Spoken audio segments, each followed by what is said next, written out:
সত্যের সাথে থাকবেন, গলা কাটবে। সত্যের সাথে থাকবেন, হাত কাটবে। সত্যের সাথে থাকবেন, পা কেটে যাবে। সত্যের সাথে থাকবেন, জীবন ধ্বংস করে দেবে, কেটে দেবে। আপনি খেয়াল করেন আমাদেরকে, আমরা যখন দেখি ইমাম আব্বাস আলমদার সত্যের সাথে মাওলা হুসাইনের সাথে ইয়াজিদ আইসা প্রথমে আব্বাস আলমদারের 2 হাত কাইটা নেয়। আহা, আমরা দেখতে পাই, শিখতে পাই, যখন সত্যের সাথে থাকবা 2 হাত কেটে নেওয়া হবে। আমরা যখন দেখি মাওলা হুসাইনের সাথে এই সত্যের সাথে আব্বাস আলমদার দাঁড়িয়ে আছে, তখন ইয়াজিদ এসে এই আব্বাস আলমদারের 2 পা কেটে নেবে। সত্যের সাথে থাকলে 2 পা কেটে নেওয়া হবে, সত্যের সাথে থাকলে 2 হাত কেটে নেওয়া হবে। তারপরেও ইয়াজিদ ক্ষান্ত হবে না। এরপরেও ইয়াজিদ এসে সত্যের সাথে কেন আছো, এই অপরাধে তোমার কল্লা কেটে নেওয়া হবে। আব্বাস আলমদারের ঠোঁট মোবারক কেটে নেওয়া হয়েছিল, কল্লা কেটে নেওয়া হয়েছিল। সত্যের সাথে থাকবেন, পিপাসিত থাকতে হবে। সত্যের সাথে থাকবেন, ক্ষুধার্ত থাকতে হবে। সত্যের সাথে থাকবেন, জীবন সম্পদ সমস্ত কিছু ছিনিয়ে নেওয়া হবে।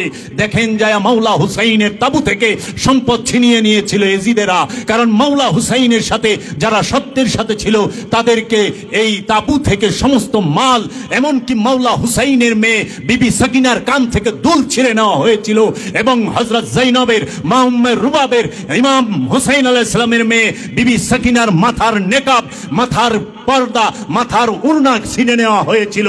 এর জন্য লাঞ্ছিত করা হবে সত্যের সাথে থাকলে।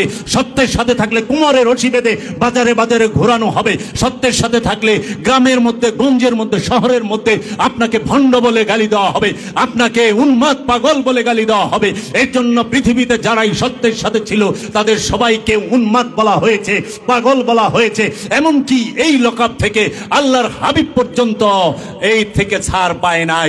আল্লাহর হাবিবকেও এই কাফেরের দল দাঁড়ায়া বলছে, তুমি তো জিনগ্রস্ত, নাউজুবিল্লাহি মিন যালিক। হে মুহাম্মদ সাল্লাল্লাহু আলাইহি ওয়াসাল্লাম, হে মুহাম্মদ, হে আমার বাতিজা, তুমি তো জাদুগ্রস্ত, তুমি তো পাগল, নাউজুবিল্লাহি মিন যালিক বলে নাই। কোরআন তার দলিল, এক একটা আয়াত তুলে দিতে পারবো।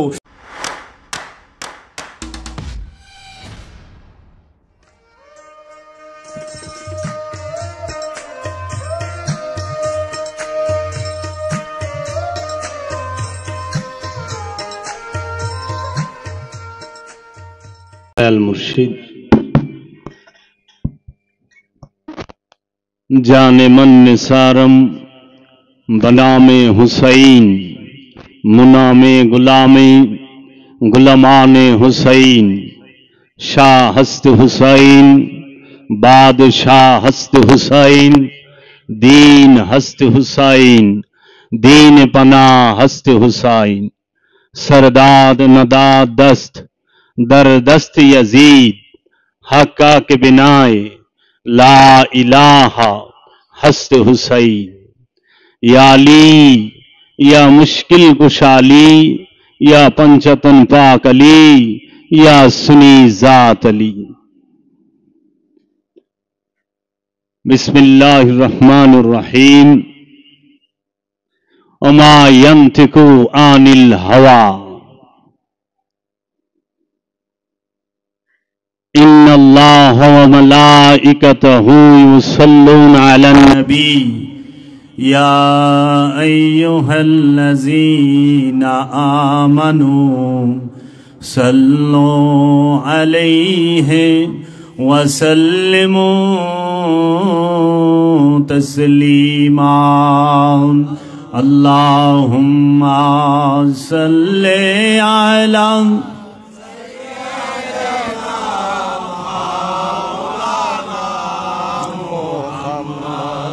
वाला आले सय्यदना मौलाना मुहम्मद। अल्लाहुम्मा सल्ली अला सय्यदना मौलाना मुहम्मद वाला आले सय्यदना मौलाना मुहम्मद। बलगल उला में कमालिही कशफत जाम जमालिही हसनत जमीअ खुसालिही सल्लो अलैहि व आलिही।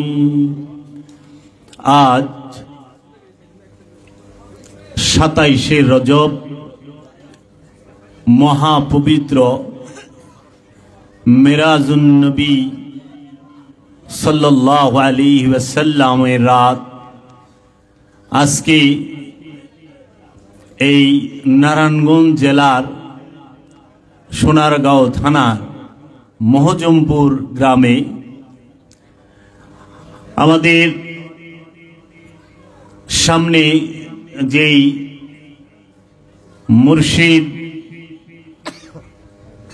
মুর্শিদে কামিল দয়াল বাবাজান নুরুল ইসলাম সুজন বাবাজান তার নূরের কদম মোবারকে ভক্তি ও চুম্বন রেখে আমার মহান মুর্শিদের নূরের কদম মোবারকে ভক্তি ও চুম্বন রেখে আমার সামনে উপস্থিত সকল গুণীজন ময় মুরব্বিয়ান এবং পর্দার আড়ালের আমার মা ও বোনেরা সবাই আমার সালাম গ্রহণ করুন। আসসালামু আলাইকুম ওয়া রাহমাতুল্লাহি ওয়া বারাকাতুহু। আজকে এই 27শে রজবের যেই রাত্রি উম্মতে মুহাম্মাদির জন্য, উম্মতে মুহাম্মদ সাল্লাল্লাহু আলাইহি ওয়াসাল্লামের জন্য সর্বশ্রেষ্ঠ খুশির রজনী, সর্বশ্রেষ্ঠ প্রাপ্তির রজনী, সর্বশ্রেষ্ঠ এই যে খুশি এবং ঈদ যেটাকে বলা হয় সেই রজনীটি আজকে।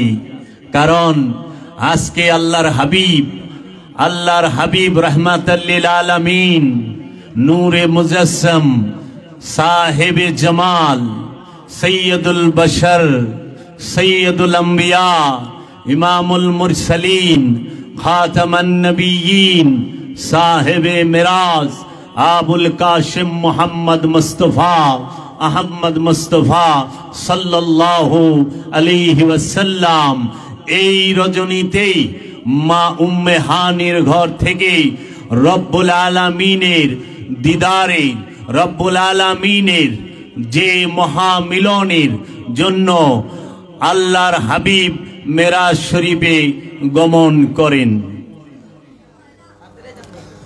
আমি এখানে একটু শরীয়ত রেখেই কথা বললাম। আল্লাহর হাবিব মেরাজ শরীফে গেলেন। রব্বুল আলামিন কুরআনুল কারীমে মেরাজ শরীফ সম্পর্কে 19টি আয়াতের মধ্যে এই মেরাজ শরীফের ঘটনাকে বর্ণনা করেছেন। মেরাজ শরীফ নিয়ে 19টি আয়াত আছে কুরআনুল কারীমে। আল্লাহ রব্বুল আলামিন কুরআনুল কারীমের সর্বপ্রথমেই একটি যে সূরা আছে সূরা বনী ইসরাঈলের সর্বপ্রথম যে আয়াতটি, সেই আয়াতটি দিয়ে বললেন সুবহানাল্লাযী আসরা বিআবদিহি লাইলাম মিনাল মসজিদুল হারাম ইলাল মসজিদুল আকসা। সুবহানাল্লাযী ভাসমান সেই সত্তা যিনি রব্বুল আলামিন, তিনি সুবহানাল্লাযী আসরা বিআবদিহি ভাসমান সেই সত্তা যিনি তার আব্দকে বান্দাকে। খেয়াল করেন বাবারা, এখানে বলা হয় নাই সুবহানাল্লাযী আসরা বিনবিহি, সুবহানাল্লাযী বিআসরা বিরুসুলিহি, সুবহানাল্লাযী বিআসরা বিওয়ালিহি বলা হয় নাই। নবী বলা হয় নাই, রাসূল বলা হয় নাই, ওলি বলা হয় নাই, বলা হয়েছে কি বিআবদিহি লাইলাম মিনাল মসজিদুল হারাম। মসজিদুল হারাম রাতের মধ্যে, রাতের অন্ধকারে রব্বুল আলামিন ভাসমান সেই সুবহান তিনি তার হাবিবকে, তার রসুলকে, তার বান্দাকে রাত্রিকালীন ভ্রমণে করাইলেন। কোথা থেকে কোথায়? মসজিদুল হারাম থেকে মসজিদুল আকসায়। মেরাজ কোথা থেকে কোথায় হয়? মেরাজ শরীফ হয় মসজিদুল হেরেম থেকে মসজিদুল আকসায়।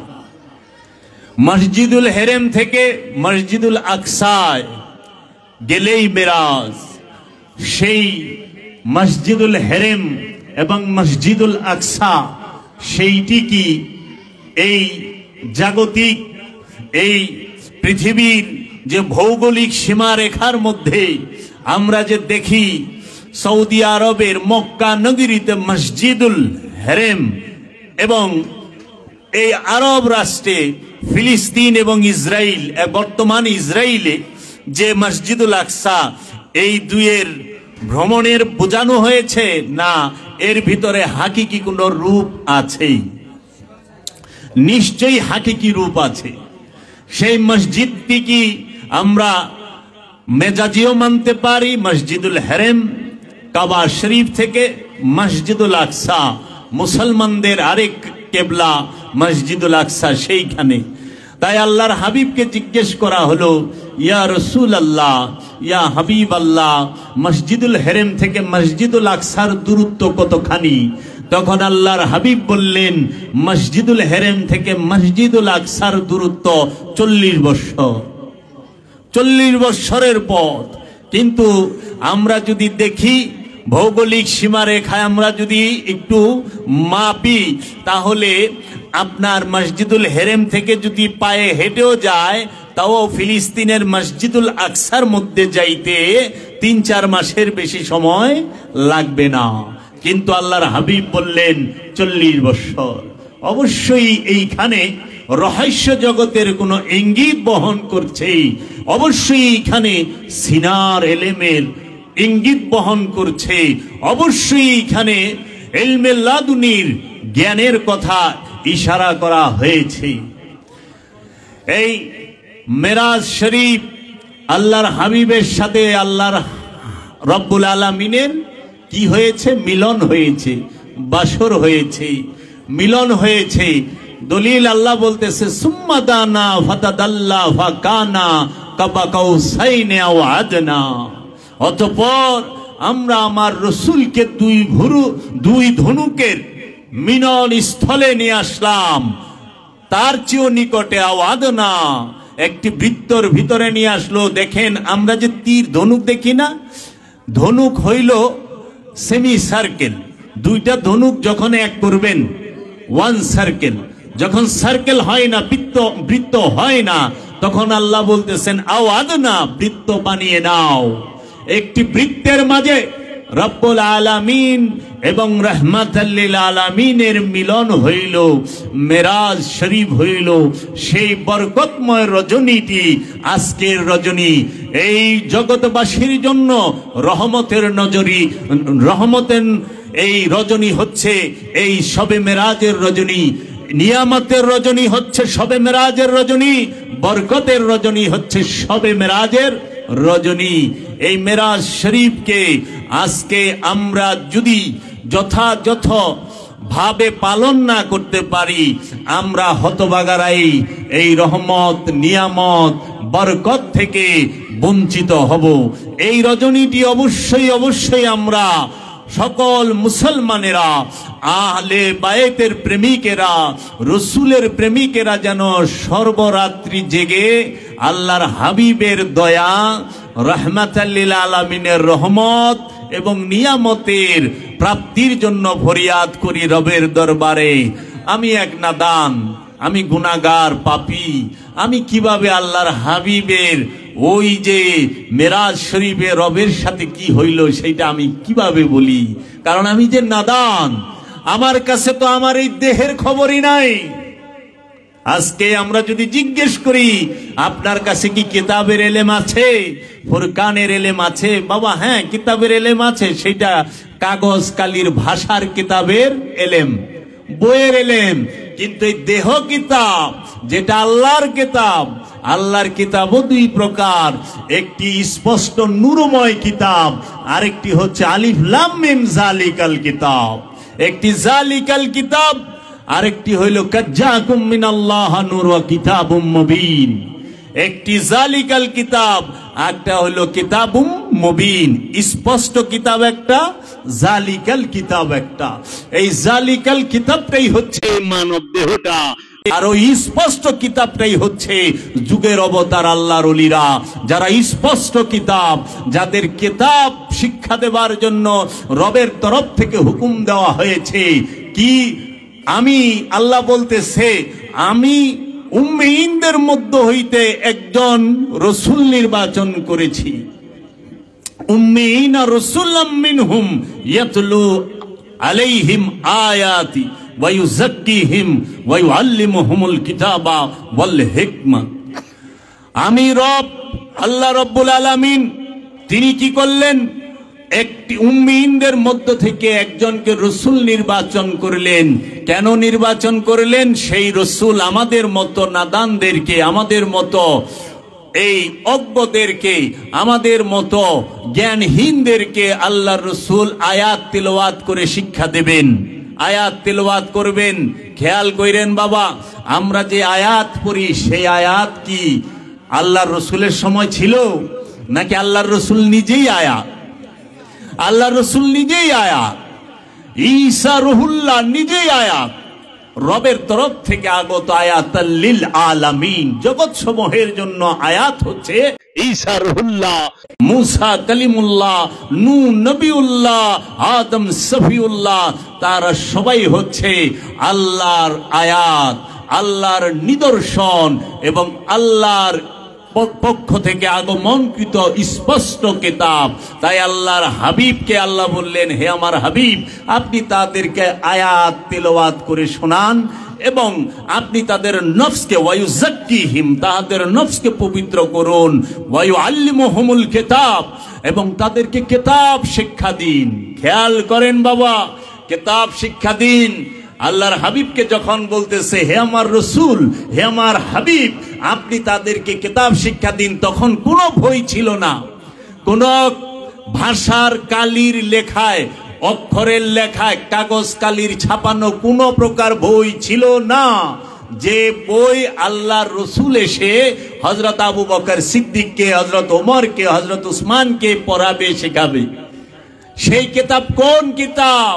সেই কিতাব নূরময় কিতাব, আল্লাহর নূরি কিতাব। সেই আল্লাহর নূরি কিতাব কে?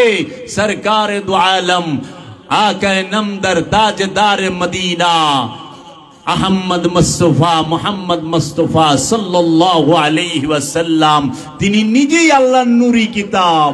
তিনি বলেছেন, তোমরা আমার ধ্যান করো, আমার সাথে সংযোগ যোগাযোগ করো, আমার সাথে তোমরা সালাত করো, আমাকে ইমাম গ্রহণ করে আমার সাথে সালাত করো। এই সালাত করতে করতেই তুমি আমানু থেকে মুসল্লি হবা, মুসল্লি থেকে তুমি মুহসিনিন, মুত্তাকি এবং মুমিন হবা। এবং তখন আল্লাহর রাসূল বলেন, আসসালাতু মিরাজুল মুমিনিন, সালাত হচ্ছে মুমিনদের জন্য মিরাজ। সেই সালাতটি হচ্ছে দায়মি সালাত, যেই সালাতটি রসুলের সঙ্গে বর্তমান সর্বসময়ে উপস্থিত, সব সময়ে যে রসুল উপস্থিত থাকেন, সেই রসুলের সাথে, সেই ইমামের সাথে সংযোগ যোগাযোগ স্থাপন করে এই সালাতকে কায়েম করতে হয়, সর্বক্ষণ দায়েম করতে হয়। দায়েমের পরেই এই মুমিন যখন সালাত করে, ওই সালাতটাই তার জন্য মেরাজ। তিনি তার মাশুককে দেখতে থাকেন, তার ফরিয়াদ তার মাশুককে জানান, তার আকুতি তার মাশুককে জানান, তার সেজদা রুকু সব তার মাশুককে তিনি দেন। এর জন্য বাবা আল্লাহর রসুল আসলেন কিতাব শিক্ষা দেবার জন্য। সেই কিতাবটি আল্লাহর রসুলের নূরের দেহ মুবারক, চেহারা মুবারক। এই নূরের চেহারা মুবারক এবং দেহ মুবারকের ধ্যান যারা করে, যাহারা তাহাদের মধ্যে রসুলের গুণ, রসুলের জ্ঞান এবং রসুলের আদর্শ, রসুলের চরিত্র নিজের কলবের মধ্যে নিয়ে নেয়, তখনই সে কিতাব পাঠ করা শুরু করে। এরপরে আল্লাহ বলতেছেন, ওয়াল হিকমাতা, যখন আপনার মধ্যে কিতাবের জ্ঞান আসবে তখন রসুল আপনাকে হিকমত দান করবে। হিকমত মানে কি? অনেকে বলে জ্ঞান, সেটা কোন জ্ঞান? জ্ঞানও দুই প্রকার। একটা হচ্ছে নলেজ, তথ্য। আমরা বলি না যে আমাদের জ্ঞান আছে, সেই জ্ঞানটা কি? বাহিরগত, বাহিরের জ্ঞান। আমরা বাহিরের বই থেকে, কিতাব থেকে, কোরআন থেকে, হাদিস থেকে, সেইটা আমরা ভেতরে নেই। আরেকটা জ্ঞান আছে যেটা ভেতর থেকে বাহির হয়, যেটা ঈসা রুহুল্লাহ ভেতর থেকে বাহির করেছে ইনজিল নামে, যেটা তাওরাত নামে মুসা কালিমুল্লাহ ভেতর থেকে বাহির করেছেন, যেইটা মহানবী মুহাম্মদ সাল্লাল্লাহু আলাইহি ওয়াসাল্লাম নিজের ভেতর থেকে বাহির করেছেন, যেটাকে কোরআন বলা হয়। এর জন্য কোরআন, কিতাব, এই ফুরকান, এই সমস্ত জ্ঞানগুলো ভেতরগত। তাই আমরা দেখতে পাই আল্লাহর রসুল আমাদেরকে যে কোরআনুল করিম, কোরআনুল হাকিম, কোরআনুল মুবিন, কোরআনুল মাজিদ দিয়েছেন, সেইটি আল্লাহর হাবিবের রাহমাতাল লিল আলামিনের কলব থেকে, সিনা থেকে, ভেতর থেকে বের হয়েছে। কোথা দিয়ে? কোন জায়গা দিয়ে? জবান মুবারক দিয়ে, ঠোঁট মুবারক দিয়ে। আল্লাহর রসুলের ঠোঁট মুবারক দিয়ে আল্লাহর বাণী বের হয়েছে। আল্লাহর রসুলের ঠোঁট মুবারক দিয়ে আল্লাহর বাণী বের হয়েছে। তাহলে আল্লাহর রসুলকে আল্লাহর সবচেয়ে বড় রহস্য নয়? কারণ আল্লাহ নিজেই বলতেছে ইন্নাহু লা কাউলুন রাসূলিন কারীম, নিশ্চয়ই এই কোরআন হচ্ছে সম্মানিত রসুলের বাণী। সেই সম্মানিত রসুলটিকে আল্লাহর হাবিব মুহাম্মদ সাল্লাল্লাহু আলাইহি ওয়াসাল্লাম। এই আল্লাহর হাবিব মুহাম্মদ সাল্লাল্লাহু আলাইহি ওয়াসাল্লামের জবান মুবারকে আল্লাহর জবান মুবারক।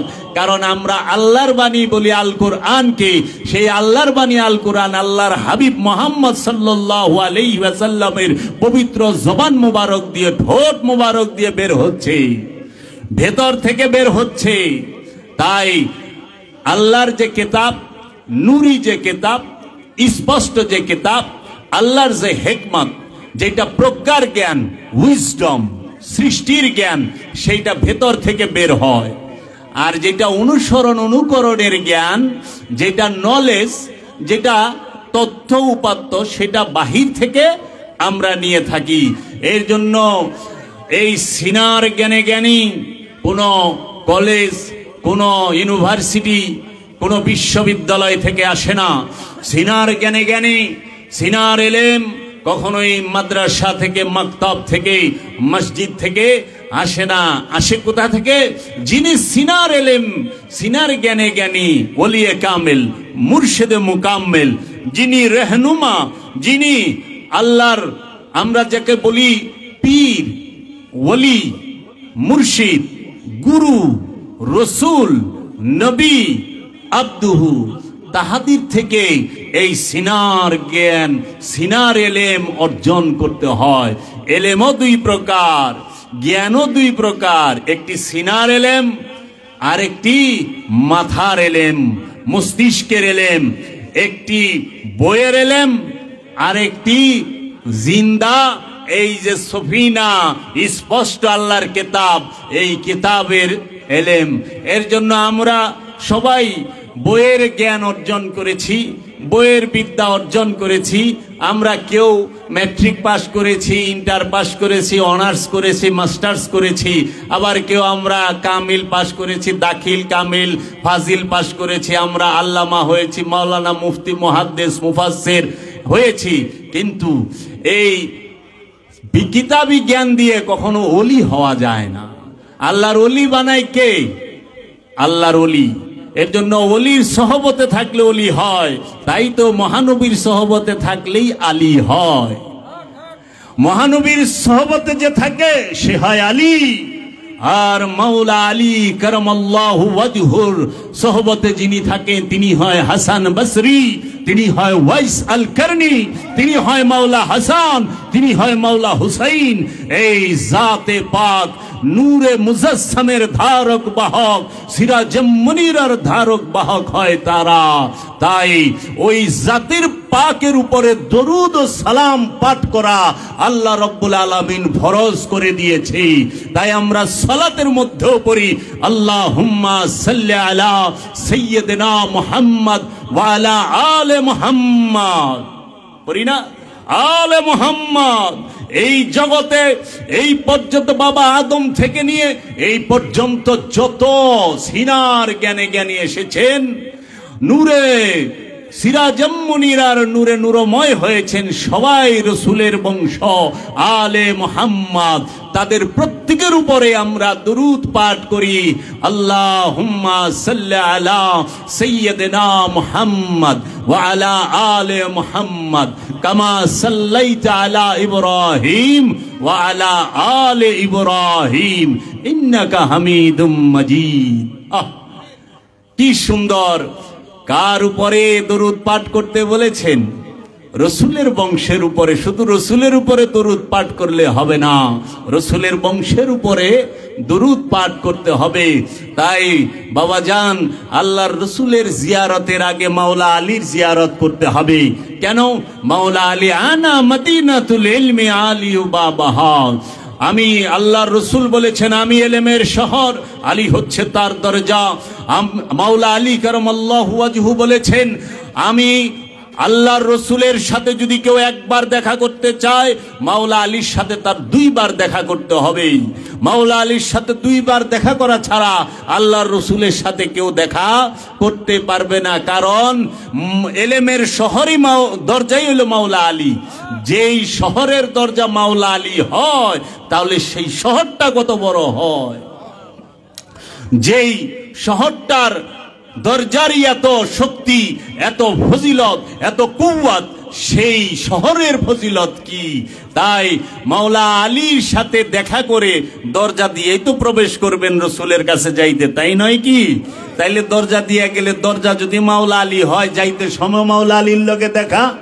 আল্লাহ রসুলের শহর থেকে ইলম অর্জন করেছেন, এখন বের হবেন, তাও তো মাওলা আলীর সাথে দেখা করতে হবে। দরজার সাথে দেখা না করে তো বের হওয়া যায় না।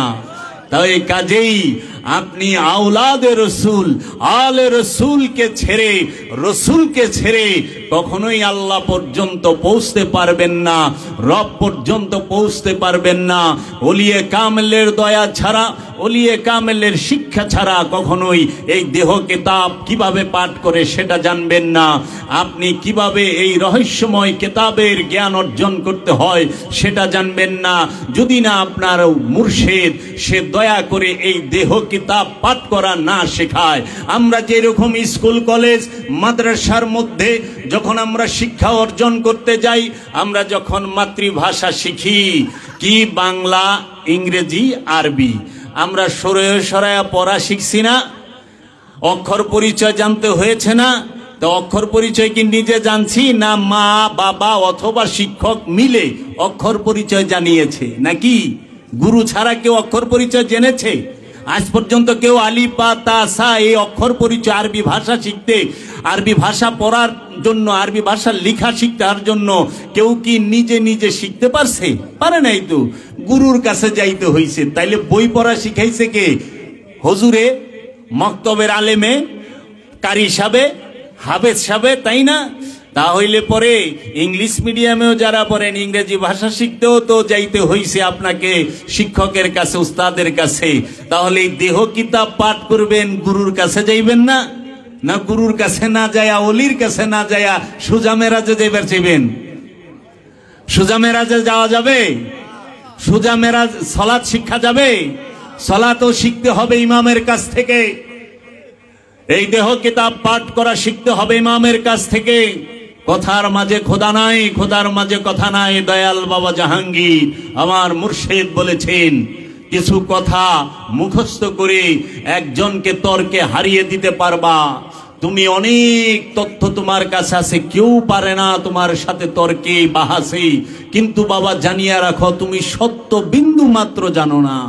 কারণ তুমি বাহিরের অনেক তথ্য তোমার কাছে আছে, তোমার ভেতরের নিজের তথ্য নাই, নফি ইসবাতের জ্ঞান নাই, তোমার শহুদ ওজুদ ওয়াহিদাতুল ওজুদের জ্ঞান নাই তোমার কাছে, নফি ইসবাতের জ্ঞান নাই তোমার কাছে, রু নফসের জ্ঞান নাই তোমার কাছে, খান্নাস রূপী শয়তানের পরিচয় জানা নাই তোমার।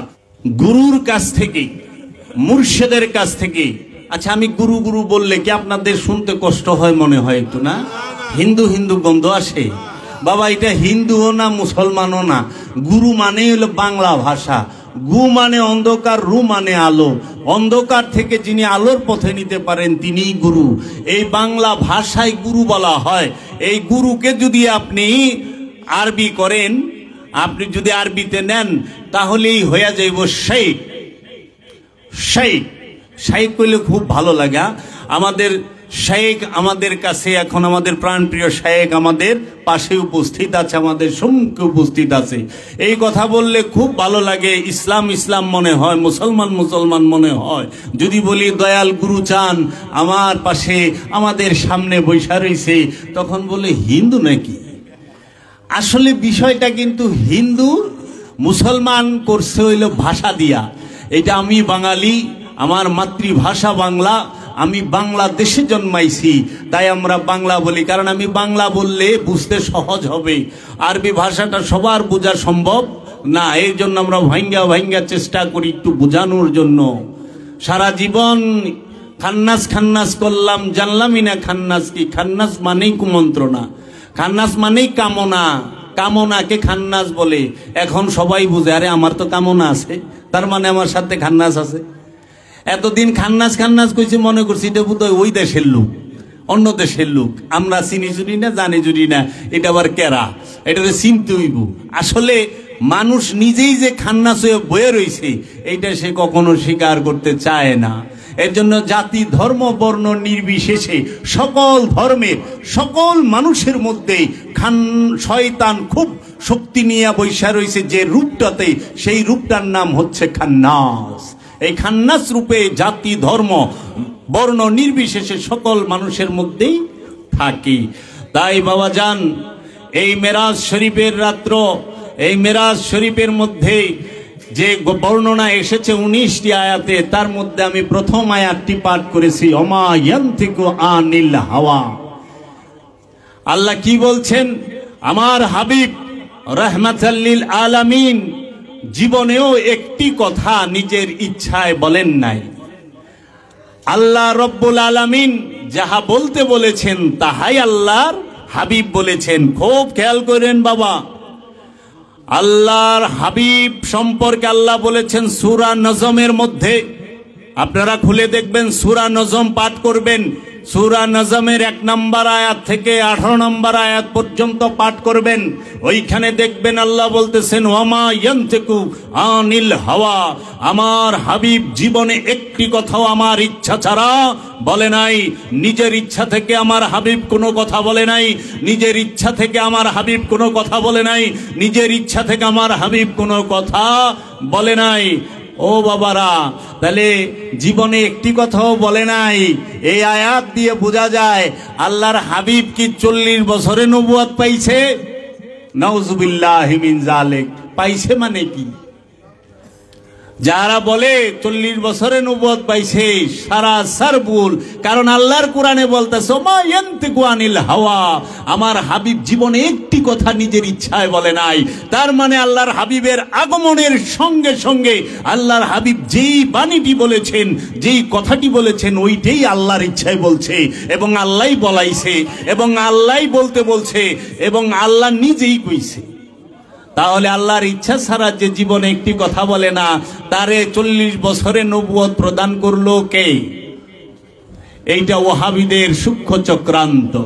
আমি সারা কোরআনের শুরু থেকে শেষ পর্যন্ত পাঠ করেও একবারও পাইনি আল্লাহর রসুল কি তিনি 40 বছরে নবুয়ত পাইছে। এটা ভুল তথ্য, এটা ইহুদিদের সূক্ষ্ম চক্রান্ত।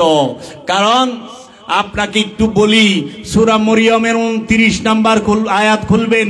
আল্লাহ রব্বুল আলামিনের নবী, আল্লাহ রব্বুল আলামিনের রসুল বলতেছেন, হযরত ঈসা রুহুল্লাহ, তিনি বলতেছেন ইন্নী আব্দুল্লাহ, আমি আল্লাহর বান্দা।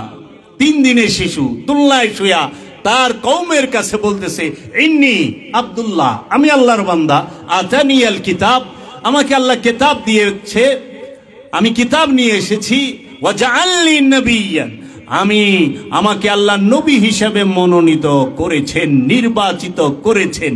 3 দিনের শিশু তুল্লায় শুয়ে বলতেছে আমি আল্লাহর বান্দা, আমাকে রব কিতাব দান করেছে এবং আমি আল্লাহর নবী হিসেবে মনোনীত হয়েই এসেছি, নবী হিসেবে আল্লাহ আমাকে প্রেরণ করেছে। বাবা, ঈসা আলাইহিস সালাতু ওয়াস সালামেরও নবী মুহাম্মদ সাল্লাল্লাহু আলাইহি ওয়াসাল্লাম, তিনি কিভাবে 40 বছরে নবী হয়? মাথায় তো ধরে না। আল্লাহ কুরআনুল মাজিদে বলতেছে ওমা আরসালনাকা ইল্লা রাহমাতাল লিল আলামিন, হে আমার হাবিব, আপনি জগৎ সমূহের রহমত, আমি আপনাকে জগতের রহমত হিসেবে প্রেরণ করেছি। জগতের রহমত কে? রাহমাতাল লিল আলামিন। রহমত কি 1450 বছর ধরে এসেছে? বাবা, রহমত কি 1450 বছর ধরে চালু হয়েছে? না এই কুল কায়নাত সৃষ্টির আগে থেকেও রহমত ছিল? জান্নাতের সৃষ্টির আগেও রহমত ছিল, জাহান্নামের সৃষ্টির আগেও রহমত ছিল, জিনের সৃষ্টির আগেও রহমত ছিল, ফেরেশতার সৃষ্টির আগেও রহমত ছিল, ইনসানের সৃষ্টির আগেও রহমত ছিল, আসমান জমিন সৃষ্টির আগেও রহমত ছিল, কুল কায়নাত সৃষ্টির আগেও রহমত ছিল। কারণ এই বিশ্ব জগতের এই সমগ্র সৃষ্টির রাজ্যের এই পৃথিবীতে যত সৃষ্টি আছে সমস্ত কিছুর রবকে আল্লাহ রব্বুল আলামিন, আল্লাহ হচ্ছে সমস্ত আলমের রব, আর রাহমাতাল লিল আলামিন সমস্ত আলমের রহমত। মুহাম্মদ সাল্লাল্লাহু আলাইহি ওয়াসাল্লাম সারা জগতের রহমত, সমস্ত আলমের রহমত, আর সমস্ত আলমের রব রব্বুল আলামিন, আর মাওলায়ে কায়নাত সমস্ত জগতের মাওলা, মাওলাউল আলামিন, আলী মাওলা আলী কারামাল্লাহু ওয়াজহু। তাই আল্লাহ রব্বুল আলামিন মুহাম্মদ সাল্লাল্লাহু আলাইহি ওয়াসাল্লাম রাহমাতাল লিল আলামিন, আর মাওলা আলী কারামাল্লাহু ওয়াজহু হচ্ছেন মাওলাউল আলামিন। কারণ আল্লাহর রসুলই বলছেন মান কুনতু মাওলাহু ফাহাজা আলিউন মাওলাহু, আমি যার মাওলা এই আলীও তার মাওলা। তাইলে জগতে এমন কে আছে আল্লাহর হাবিবকে মাওলা রূপে গ্রহণ করে না?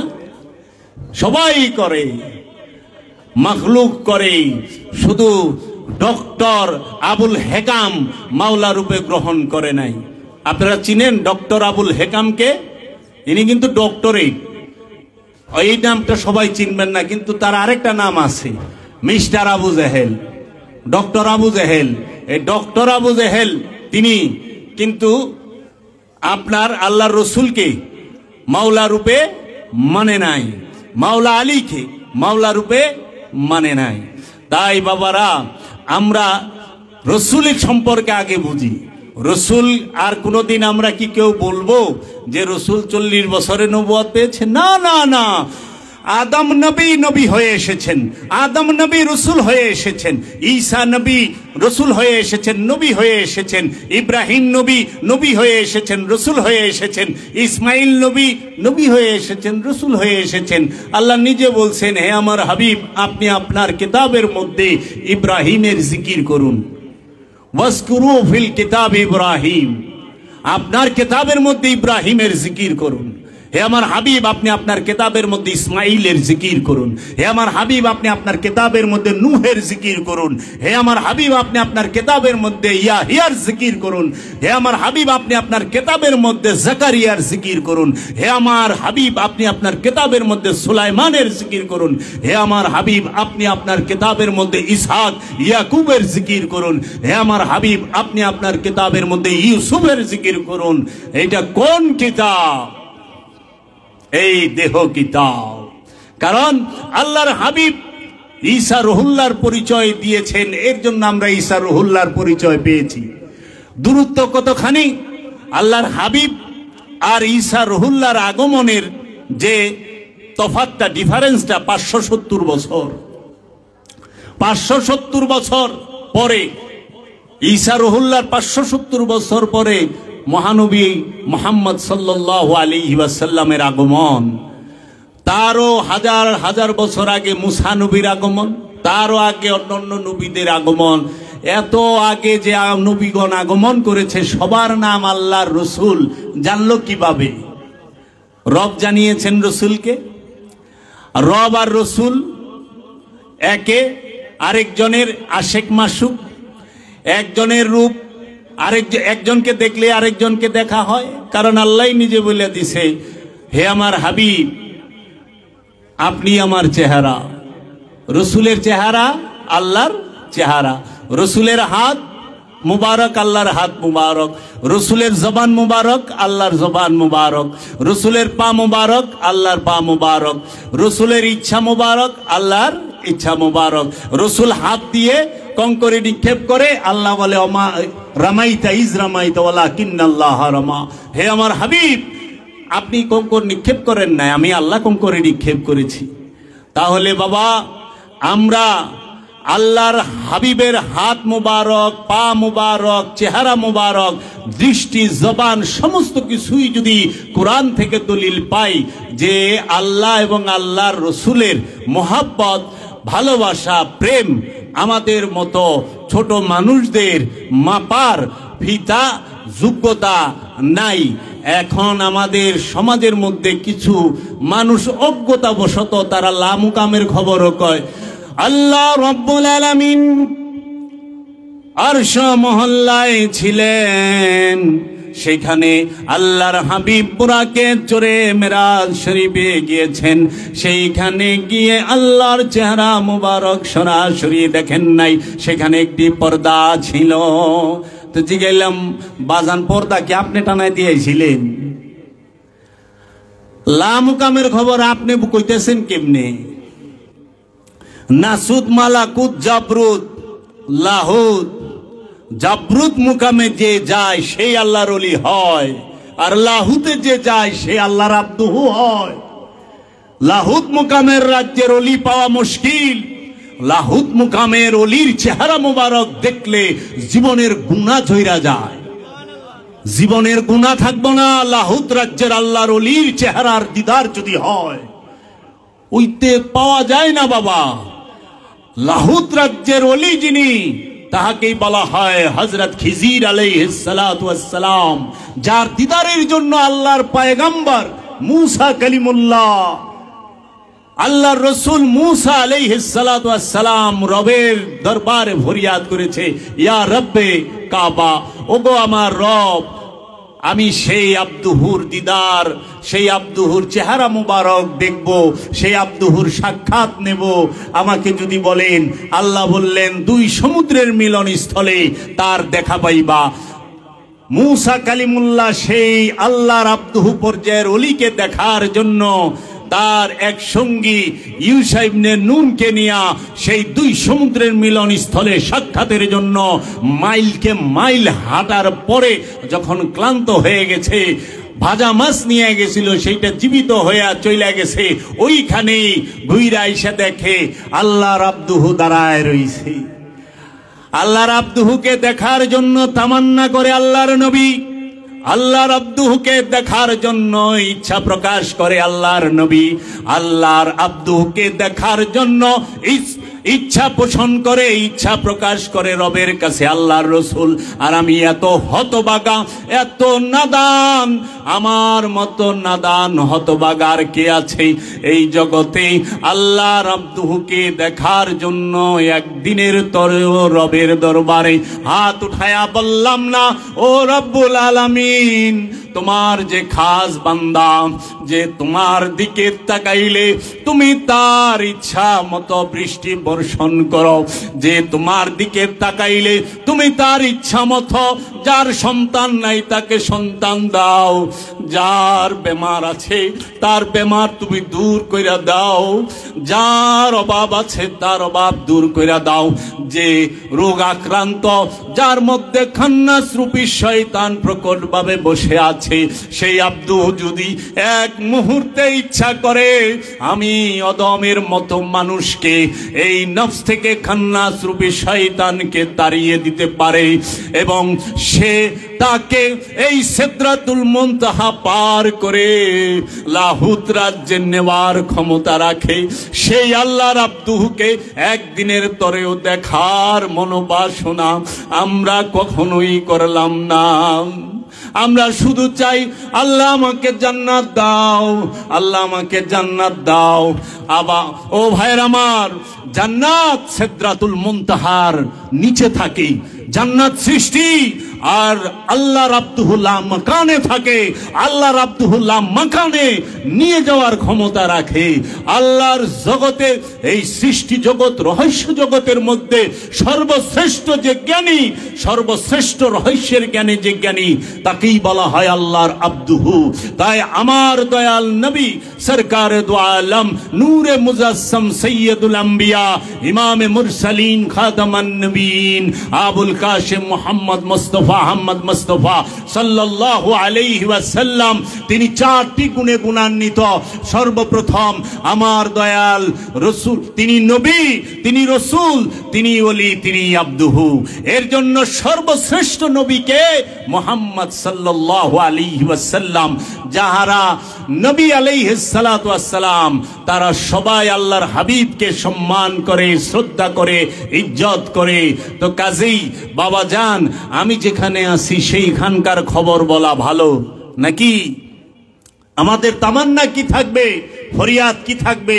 ইহদিনাস সিরাতাল মুস্তাকিম সিরাতাল্লাযিনা আন'আমতা আলাইহিম। ও আমার রব, আমাকে একমাত্র সঠিক পথ দান করেন, তাদের পথ যাহারা আপনার নিকট পথভ্রষ্টও নয়, বিপথগামীও নয়, যাহারা আপনার কাছ থেকে নিয়ামত প্রাপ্ত, পুরস্কার প্রাপ্ত। আল্লাহর কাছে পুরস্কার কে পেয়েছেন? আল্লাহর কাছ থেকে কি পুরস্কার পায়?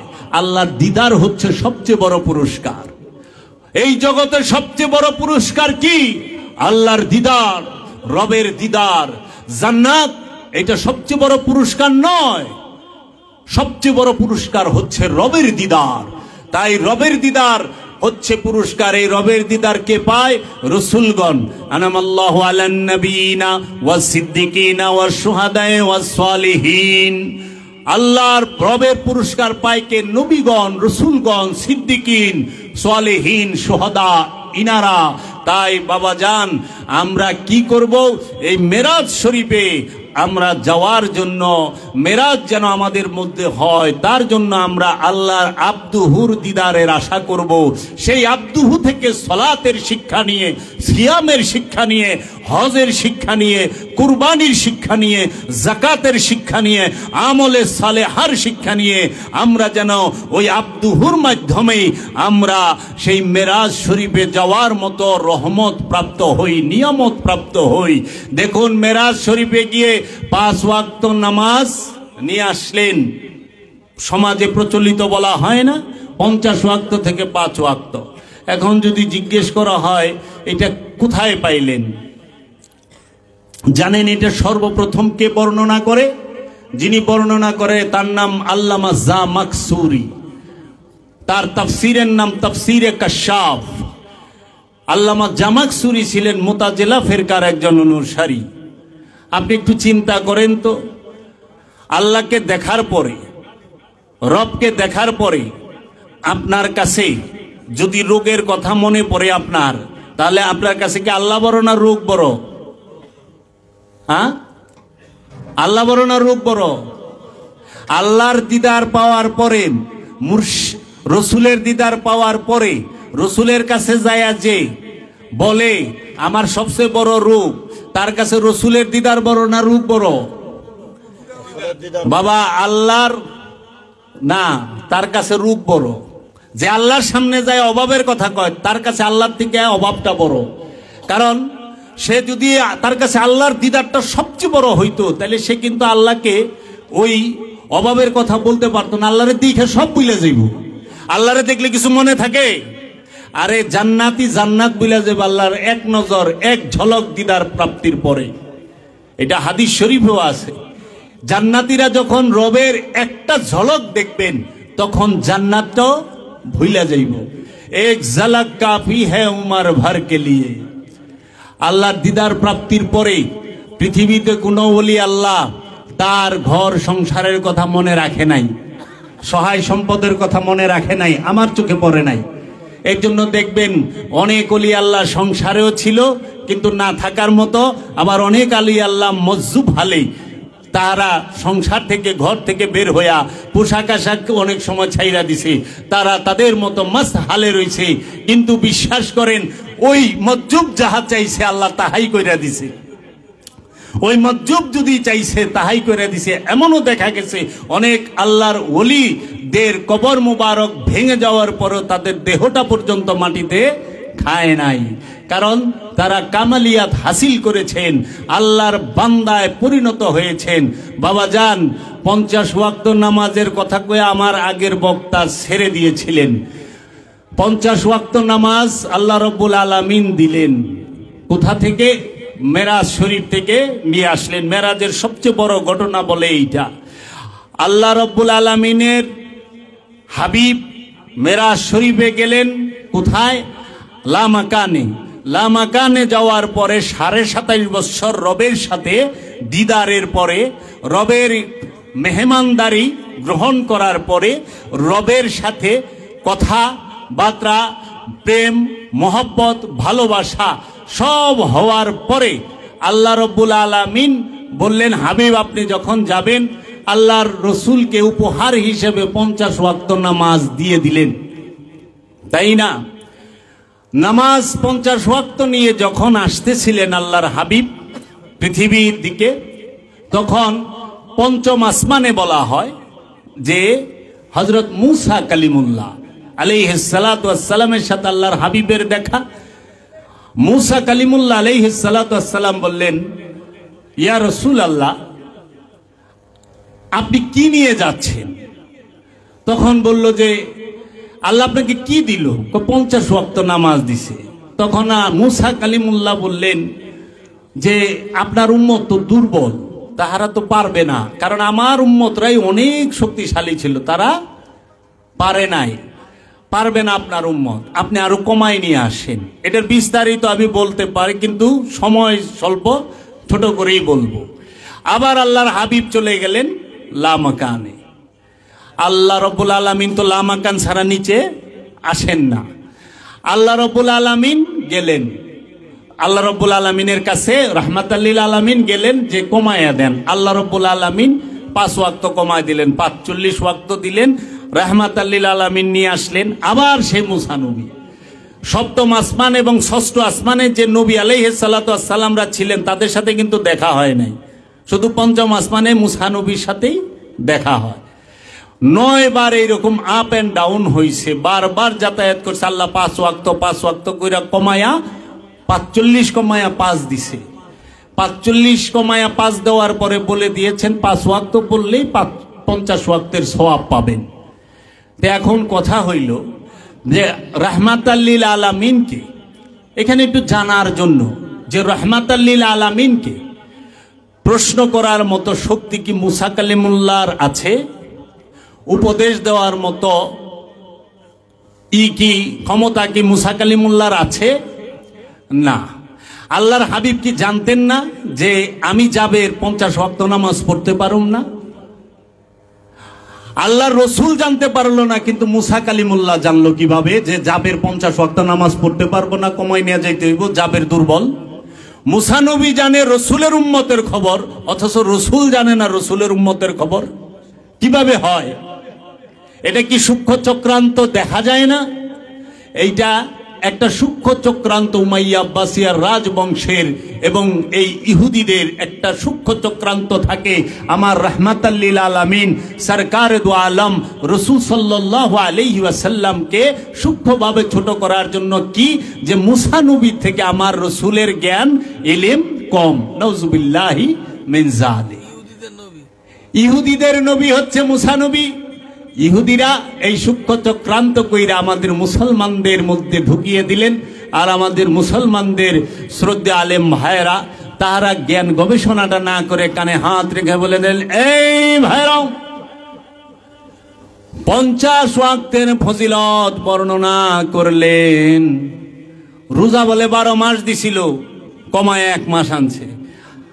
তাই এক আলেমে ওয়াজ করতেছে চাপাইয়ের মধ্যে 50 জোশের ঠেলায় তো করছে। তো এই ওয়াজ যারা শুনছে শ্রোতা তারা যাইতে সময় কয় কি যে আল্লাহ বাঁচাইছে, যদি খালি পঞ্চম আসমানে মুসা নবীর লগে না দেখা হইতো হামাক কি অবস্থা হইতো, হামাক কি অবস্থা হইতো, মানে আমাকেও কি অবস্থা হইতো। তাই তো 50 ওয়াক্ত ভরণ লাগতো। এখন আপনি 24 ঘন্টা 50 ওয়াক্তকে ভাগ দেন, 13 মিনিট পর পর নামাজ পড়ে। আজানি তো দেয় মাশাআল্লাহ টাই না 10 মিনিট। আকামত আছে, তার মধ্যে 4 রাকাত নামাজ পড়লে দেখা যায় যে সালাম ফিরানের আগে নামাজের ওয়াক্ত আয়া পড়ছে। এই অবৈজ্ঞানিক কথা এই বিজ্ঞানের যুগে মানুষ ধরে ফেলবে, এটা রাসূলের নামে চালিয়ে দেওয়া হয়েছে, কিন্তু কোরআনে কিন্তু এর একটু উল্লেখ নাই। মেরাজ শরীফের উল্লেখ কোরআনে আছে। মেরাজ শরীফের উল্লেখ কোরআনে 19টি আয়াত দিয়ে বোঝানো হয়েছে। আর সলাতের কথা কোরআনের মধ্যে বলা হয়েছে, সলাত শব্দটি আছে 82 বার। এই 82 বার সলাত শব্দটি যে কোরআনুল কারীমের মধ্যে আছে 38টি সূরার মধ্যে, সবচেয়ে বেশি যে সূরার মধ্যে সলাত শব্দটি আছে সেই সূরাটির নাম হচ্ছে সূরাতুল বাকারা। এবং দাইমি সলাতের কথা যেই সূরার মধ্যে আছে সেই সূরাটির নাম হচ্ছে সূরা মাআরিজ। সূরা মাআরিজের 23 নম্বর আয়াত আল্লাহ বলেছেন, আল্লাযিনা হুম আলা সলাতিহিম দাইমুন, তাহারাই মুসল্লি যারা সর্বক্ষণ সালাতের উপরে দণ্ডায়মান, সালাতের উপরে দণ্ডায়মান। আর সূরা বাকারায় বলতেছে, ওয়া আকিমুস সালাত ওয়া আতুজ যাকাত, ইয়া আইয়ুহাল্লাযিনা আমানু ওয়াকিমুস সালাত ওয়া আতুজ যাকাত, হে আমানু সালাত কায়েম করেন, যাকাত আদায় করেন। সূরা মাআরিজে বলতাছে তাহারাই মুসল্লি যারা সর্বক্ষণ সালাতের উপরে থাকে। সালাত কখন করে? সর্বক্ষণ, হর হামেশা। রবের জিকির কখন করতে হবে? সর্বক্ষণ। খাইতে লইতে উঠতে বসতে দাঁড়াইয়া রবের জিকির করো, শুইয়া রবের জিকির করো, বসিয়া রবের জিকির করো। কারণ তুমি এই 3 অবস্থার ভিতরেই থাকো। 3 অবস্থার বাহিরে কোনো মানুষ থাকে না। মানুষ নয় দাঁড়াইয়া থাকে, নয় বসিয়া থাকে, নয় শুইয়া থাকে। 24 ঘন্টার মধ্যে মানুষ দাঁড়াইয়া বসিয়া শুইয়া থাকে। এর জন্য আপনি দেখেন এখন আমরা সলাতুল জহুরের ওয়াক্ত বলি 1:15। 1400-1450 বছর আগে কি ঘড়ি ছিল? 1:15 ছিল? 1:15 তো ছিল না। এর জন্য এই সামাজিকভাবে 5 ওয়াক্ত নামাজ আপনারা পড়েন, কিন্তু বাবা যদি মেরাজে যাওয়ার আগ্রহ হয়, যদি নফসকে পবিত্র করার ইচ্ছা থাকে, যদি নিজেকে চেনার ইচ্ছা থাকে, যদি কলবকে খান্নাস রূপী শয়তান মুক্ত করার ইচ্ছা থাকে, অবশ্যই একজন কামেল ওলির কাছে বায়াত হইয়া কামেল ওলির শিক্ষা অনুযায়ী দায়েমি সালাত করে দায়েমি সালাতের মাধ্যমে নিজের নফসকে খান্নাস রূপী শয়তান মুক্ত করতে হবে। এবং এই নিজের নফসকে খান্নাস রূপী শয়তান মুক্ত করতে পারলে দায়েমি সালাতের মাধ্যমে আপনি হবেন নফসে মুতমাইন্নার অধিকারী। সেই নফসে মুতমাইন্নার অধিকারীকে আল্লাহ ডাক দিয়ে বলছে, ইয়া আইয়াতুহান নফসে মুতমাইন্না ইরজিই ইলা রাব্বিকা রাদিয়াতাম মারদিয়া ফাদখুলি ফি ইবাদি ওয়াদখুলি জান্নাতি। এই মুতমাইন্না নফস, পরিতৃপ্ত নফস, শান্ত নফস, তুমি নিজের ইচ্ছায় তোমার রেজা ইরজিই ইলা দিকে রাব্বিকে, তোমার রবের দিকে, তোমার মসজিদে ফিরে আসো। আল্লাহ জোর করে ঘর ধইরা রবের পথে আনে না। আল্লাহ কইছে তোমার মসজিদে, তোমার ইচ্ছায় তুমি তোমার রবের দিকে স্বেচ্ছায় ফিরে এসো। আর আইসা আমার জান্নাতে প্রবেশ করো এবং আমার বান্দার মধ্যে প্রবেশ করো। জান্নাতেও প্রবেশ করতে হবে নিজের ইচ্ছায়, আর আল্লাহর বান্দার মধ্যে প্রবেশ করতে হবে নিজের ইচ্ছায়। না গার ধরে আনবো, না ভাত বন্ধ করে আনবো। আগে আব্বাই কইতো, এই ও জোহরের নামাজ পড়ে না, দুপুরের খাওয়ান বন্ধ। আর খাওয়ানটা চালু রাখনের লেগে নামাজ পড়ন লাগে। কয় না, এখনো কয় ও এশার নামাজ পড়ে না, রাতের খাওয়ান বন্ধ। ফজরের পরে নাই, সকালের নাস্তা বন্ধ। ফজর না পড়লে নাস্তা বন্ধ, জোহর না পড়লে লাঞ্চ বন্ধ, আর এশা না পড়লে ডিনার বন্ধ। যা জি, তো এই যে বিষয়টা আল্লাহ কি কইতেছে, তুমি তোমার ইচ্ছায় আল্লাহ হুস-সামাদ পড়েন না, কুল হুয়াল্লাহু আহাদ আল্লাহুস সামাদ লাম ইয়ালিদ ওয়া লাম ইউলাদ ওয়া লাম ইয়াকুল লাহু কুফুয়ান আহাদ। আল্লাহুস সামাদ, আল্লাহ মহানিরপেক্ষ। আল্লাহ কি মহানিরপেক্ষ। তা আল্লাহ কি বল প্রয়োগ কইরা কাউরে জাহান্নামে দিবে? আল্লাহ কি বল প্রয়োগ কইরা কাউরে জান্নাতে আনবে? জীবনও না। আল্লাহ ব্যক্তি স্বাধীনতা দিয়া দিছে, ইচ্ছা কইরা মানুষ যায় জাহান্নামে ঢুকি, ইচ্ছা কইরা মানুষ যায় জান্নাতে ঢুকবো। জান্নাতে যাওয়ার জন্য, জান্নাতে প্রবেশ করার জন্য দায়েমি সালাত লাগবে। সালাত ছাড়া, দায়েমি সালাত ছাড়া জান্নাতে প্রবেশ করতে পারবেন না। আর জান্নাতে যাওয়ার জন্য একজন মুর্শিদ লাগবে, গুরু লাগবে। গুরুর কাছে বায়াত হয়ে, গুরুর কাছ থেকে দায়েমি সালাতের শিক্ষা নিয়ে, নিজের নফস থেকে খান্নাস রূপী শয়তানকে তাড়িয়ে নিজের ইচ্ছায় আপনি জান্নাতে প্রবেশ করবেন। আবার জাহান্নামে যাওয়ার লেগেও একজন দরল লাগবো, কারণ জাহান্নামে মানুষ খান্নাসরে দইরা যায়, খান্নাসের মাধ্যমে যায়। খান্নাস রূপী শয়তান ছাড়া কেউ জাহান্নামে যায় না, কারণ খান্নাসের কুমন্ত্রণা ছাড়া তো জাহান্নামে যাওয়ার কোনো রাস্তাই নাই। এর জন্য জাহান্নামে নিবে কে? খান্নাসে। জান্নাতে নিবে কে? আদমে। মেরাজ শরীফে যাইবেন কার মাধ্যমে? আদমের মাধ্যমে। আর নরকে যাইবেন কার মাধ্যমে? খান্নাসের মাধ্যমে। এখন এই খান্নাস কি আপনার থেকে দূরে? না, আপনার অন্তরের ভিতরে। কেমনে? আল্লাযী ইউওয়াসউইসু ফি সুদুরিন নাস মিনাল জিন্নাতি ওয়ান নাস। খান্নাস রূপী শয়তান আপনার নফসের মধ্যে, আপনার মাকামে সুদূরের মধ্যে, কলবের মধ্যে, অন্তরের মধ্যে জড়ো হইয়া বসিয়া রহিয়াছে। আপনার অন্তরের মধ্যেই শয়তান রইছে। তাহলে আদম কোথায় রইছে? আদম আপনার নিকটে রইছে। ফা ইন্নী করিবুন, নিশ্চয় আমি, সুতরাং আমি তোমার নিকটেই আছি। নাহানু রূপে আছে, আমরা রূপে আছে। এই আল্লাহর ওলিরা আমাদের সামনে রবের রূপ নিয়ে বসে আছে, আমরা বুঝতে পারি না। আল্লাহ বলছে আমি যাকে খুশি তাকে হেদায়েত দেই। আল্লাহ বলছে ওমাইয়ুদিল্লিলহু ফালা তাজিদ লাহু ওয়ালিয়াম মুরশিদা, আমি যাকে ইচ্ছা তাকে বিপথগামী করি।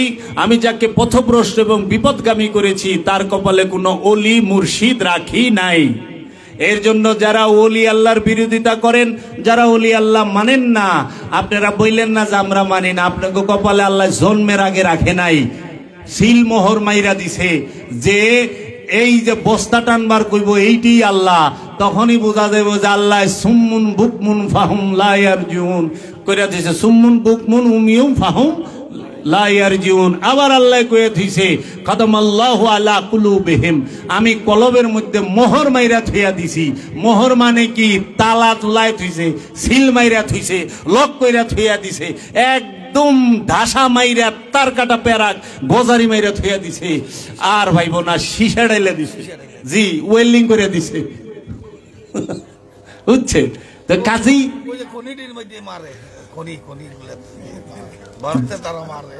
যাহারা বলে যে আমরা পীরের দরবারে যাই না, আপনি পীরের দরবারে যান না, দয়া করে আপনার পীরে নেয় না। আল্লাহর ওলির দরবারে কেউ আসতে পারে না। আল্লাহর ওলি বাইসা বাইসা লয়া হে, আল্লাহর ওলি বাইসা বাইসা লয়া হে। এর জন্য দেখবেন একজন আল্লাহর ওলি বাংলাদেশের বিভিন্ন জেলার বিভিন্ন থানা থেকে খুঁজা খুঁজা খুঁজা খুঁজা লয়া হে। এক এক জেলার এক এক থানার এক এক ইউনিয়নের একজন দুইজন করে আইছে। ভাই আপনার এত ফাঁকা ফাঁকা কেন? কারণ আল্লাহর ওলি দয়া করে আনছে। আর যারা নাকি ওলি মানে না তারা কি করে? এলাকা সবাই একখানে করে লয়ে, কারণ ওলি মানে নাই। ওলি না মাইনা যাইবেন কই? আল্লাহ বলছেন আগে তো গুরা জানেন, মেরাজ তো পরে। ও जाते पाक, ओ जाते पाक, उसका बात क्या कहूं और कैसे कहूं, क्या पता है मुझे। वो तो ये क्या तोते की जैसा बोल रहा है बोली, तोते जैसा ये पढ़ कर आया है वही बोलेगा, लेकिन पता नहीं, सच का पता नहीं। আল্লামা ইকবাল বলছে ये जिक्र मीम, ये जिक्र मीम, তোমার এই দেহটাই মিমের জিকির। ये बुराक, এই দেহটাই হচ্ছে মেরাজে যাবার দ্রুতগামী বাহন বুরাক। ये বেসরুর, এইটাই দ্রুতগামী বাহন বুরাক। ये শবি, এইটাই তোমাকে मंजुले मकसूद নিয়ে যাবে। तेरी खुदी के निगेबा नहीं तो कुछ भी नहीं, তুমি যদি তোমার নিজের দিকে না তাকাও তুমি কিচ্ছু পাবা না। अपनी मन में डूब कर पाजा सुरागे जिंदगी, তুমি তোমার মনের মধ্যে হৃদয়ের মধ্যে অন্তরের মধ্যে ডুব দিয়া তোমার জীবনের যে সুড়ঙ্গ পথ সেইটা খুঁজে নাও, বের করে নাও। अपने मन में डूब कर पाजा सुरागे जिंदगी, तू मेरा ना बनता ना बन अपना तो बन, তুমি আমার না হও কোনো দুঃখ নাই, হয়ো না, কিন্তু নিজের তো হও। আমরা কি আমার হইতে পেরেছি? আমি কি আমার? আমি তো নিজেই জানি না আমি কে, আমি কোথায় যাব, আমি কি করব।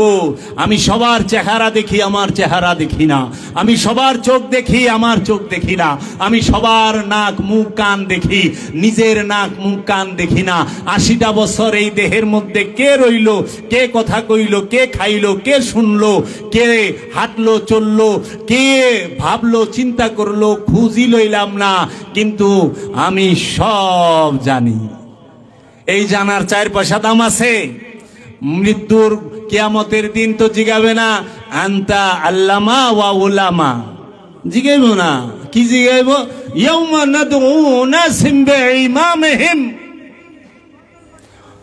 ইয়াউমা নাদউ, সেই দিন ডাকা হবে উনাসিম বিইমামিহিম, প্রত্যেক নফসকে তার ইমাম সহ ডাকা হবে, প্রত্যেক ব্যক্তিকে তার ইমাম সহ ডাকা হবে। কবে? কিয়ামতের দিন। ও বাবা, আপনার ইমামকে চিনছেন? মাওলানা সাহেব ইমামকে টের পাইছেন না? তাই আমরা বলি আকা বাবা জাহাঙ্গীর, মুর্শেদ বাবা জাহাঙ্গীর, পীর বাবা জাহাঙ্গীর, रहनुमा বাবা জাহাঙ্গীর, কেবলা বাবা জাহাঙ্গীর, কাবা বাবা জাহাঙ্গীর, দীন বাবা জাহাঙ্গীর, ইমান বাবা জাহাঙ্গীর, কোরআন বাবা জাহাঙ্গীর, মাওলা বাবা জাহাঙ্গীর, ইমাম বাবা জাহাঙ্গীর। প্রত্যেকটা ভক্তের কাছে তার মুর্শেদে কামেল, মুর্শেদে মুকাম্মেলি হচ্ছে তার ইমাম। এই ইমামকে অনুসরণ করেছে কিয়ামতের দিন এই ইমাম সহ আল্লাহ ডাকবে। যদি এই ইমাম সে কামেল হয় আপনাকে পার করতে পারবে, সুপারিশ করতে পারবে, আর না হইলে কোনো সম্ভাবনা নাই। তাই আল্লাহ সূরা বাকারার 48 নম্বর আয়াতে বলেছে তুমি সেই দিনকে স্মরণ করো যেই দিন, তুমি সেই দিনকে স্মরণ করো যেই দিন কোনো নফস কোনো নফসের কাজে আসবে না, কোনো ব্যক্তি কোনো ব্যক্তির কাজে আসবে না, সন্তান পিতামাতার কাজে সন্তান আসবে না, সন্তানের কাজে পিতামাতা আসবে না, গ্রহণ করা হবে না কোনো সুপারিশ, কোনো বিনিময়। বাবাজান কত কঠিন দিন, খেয়াল করেন। বলছে কোনো নফস কোনো নফসের কাজে আসবে না। এই ওহাবি উমাইয়া আব্বাসিয়া রাজবংশের চক্রান্তে তারা কি করে, এই নফসের জায়গায় রসুলরে বহায়া দেয়। কয় দেখো কোরআনে আছে সূরা বাকারার মধ্যে যে কেউ কেউ কোনো উপকার করা পারবো না, যার যারটা তেরো তার। এরকম কিছু ডক্টর আছেন যিনি ডক্টর আবুল হেকাম যারা আছেন তারা ডক্টর আবুল হেকামরা বলেন যে সমুদ্রের মধ্যে একজন মানুষ সাঁতার না জানা ব্যক্তি যেরকম হাসরের মাঠে ওই রকম বলে ওলিরা নাকি রাসূলুল্লাহ নাউজুবিল্লাহ মিন জালে, নাউজুবিল্লাহ নাউজুবিল্লাহ। তাহলে আপনি খেয়াল করেন নফস আর রসুল কি এক? আল্লাহর নফসকে কি রসুল বলেছেন? নফসকে যদি রসুল বলা হয় তাইলে পশুরও নফস আছে, জিনেরও নফস আছে, ইনসানেরও নফস আছে। আছে না? আপনার নফস আছে না? আমাকে সবার নফস আছে না? প্রাণ আছে না? আমরা মানুষ না? তা আমরা কি সবাই রসুল নাকি? নাউজুবিল্লাহ মিন যালিক। না, রসুলকে নফস কখনোই রসুল হয় না, নফস কখনোই রসুল হয় না। এই নফসের নিকটে আল্লাহ যখন রূপে থাকেন ওয়া নাহনু আকরাবু ইলাইহি মিন হাবলিল ওয়ারিদ, ওয়া এবং নাহনু আমরা আকরাবু ইলাইহি মিন হাবলিল ওয়ারিদ, আমরা তোমার জীবন রোগের নিকটেই অবস্থান করি। আনা বলে নাই, নাহানু বলছে। আনা মানে আমি, নাহানু মানে আমরা। ইন্নি মানে আমি, ইন্না মানে নিশ্চয়ই আমরা, ইন্নি মানে নিশ্চয়ই আমি। কোরআনে এক বচন, দুই বচন, তিন বচন, বহু বচন বলেছে। এইগুলাকে অনুবাদকগণ সব এক বচনে আইনা রাইখা দিছে, যার জন্য আমাদের বুঝতে কষ্ট হয় সূক্ষ্ম বিষয়গুলো। তাই এই নাহানু রু রূপে যে নফসের নিকটে আল্লাহ থাকেন, সেই রু যখন প্রকাশ হয় কার নিকটে? নফসের নিকটে। যখনই প্রকাশ হয় ওই নফসটা ঝাঁপ দেয় ওই রুহের মহানূরের মাঝে, তখনই সে রসুল রূপ ধারণ করে। এর জন্য রসুল মারা যায় না, রসুলের মরণ নাই। যারা বলে রসুল মারা যায় তারা বেঈমান, তাদের ঈমান নাই। কারণ কোরআনে আছে কুল্লু নফসুন যায়িকাতুল মাউত, প্রত্যেক নফস মৃত্যুর স্বাদ গ্রহণ করবে। কিন্তু কোরআনে কোথাও নাই কুল্লু রুহিন যায়িকাতুল মাউত, কুল্লু রসুল যায়িকাতুল মাউত কোরআনে নাই, কুল্লু নবী যায়িকাতুল মাউত কোরআনে নাই, কুল্লু আব্দুহু যায়িকাতুল মাউত কোরআনে নাই, কুল্লু ওলিয়া উলিয়া যায়িকাতুল মাউত কোরআনে নাই। কারণ রসুল মরে না, রসুল সে কখনোই নফস নয়, রসুল রবের মহান নূর, সে রু রূপে মানুষের জীবন রোগের নিকটেই বীজ রূপে থাকে। এর জন্য রসুল, নবী, ওলি, আব্দুহু কখনোই মারা যায় না। মারা যায় নফস, মৃত্যুতে নফস ধ্বংস হয় না। নফস কি হয়? মৃত্যুর স্বাদ গ্রহণ করে। কুল্লু নফসুন যায়িকাতুল মউত, নফস মৃত্যুর স্বাদ গ্রহণ করে। নফস কিন্তু মধ্যে ধ্বংস হয় না। তাহলে মৃত্যুতে ধ্বংস হয় কি? দেহ, ইনসান। ইনসান মৃত্যুতে ধ্বংস হয়। মাওলানা সাহেবরা সুন্দর করে কয়ে পারবো লামকামের ভিতরে কি হইছে।